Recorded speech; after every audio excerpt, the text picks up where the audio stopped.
Fred has decided to collaborate with the Indigenous Network in hosting a lunch and learn about smudging in the workplace. Great work being an ally, Fred. Just as they're sitting down to lunch, Fred's exuberance overtakes him and he begins to ask the folks seated at the table some, well, questionable questions. Let's listen in. Hey Sylvia, since we're lunching and learning, I have a few questions that have been bugging me. I just filed my taxes. Don't you guys get a break on yours? I mean, isn't there some large discount because you have status? Joe, that's some great looking bannock. I got that right, huh? Bannock. When it comes down to it, Joe, I was wondering, how native are you? Like, give me a rough percentage, because you don't look all that native, except maybe around the cheekbones. How about that free university? Fred, put on the brakes.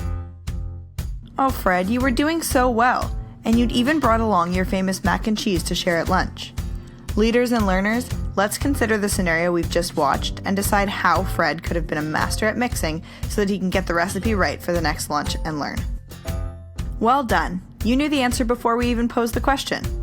Fred should have asked consensual questions before leaping into a conversation where the content could be sensitive or filled with tired stereotypes. The most important part of asking consensual questions is making sure that the person you're speaking with is comfortable answering them. Making sure you're asking consensual questions sounds like this. Do you mind if I ask something that I'm curious about? Could I clarify something with you? Because it might just be a story I've heard. It's okay to say no at any time, but I wondered if you would be open to a few questions I have. Even more powerful than consensual questions are ones which could be considered community building, like, How's your granddaughter, Sylvia? Could you please pass that delicious-looking bannock, Joe? What's your secret? Hey, how about them Jays, huh? Don't you think they need some depth in their pitching roster? Hello. I don't think we've met before. My name is Fred. I live just over on McLeod Avenue. Where's home for you? And, more enlivening than the friendly banter you just heard, Fred could invite conversations that would help both communities thrive together. Questions like, Sylvia, what kinds of initiatives between our communities would you love to make possible? Joe, what are the small steps or small acts that would head us in the right direction? community is the quality of connection among people who share a common purpose, place, past, or perspective.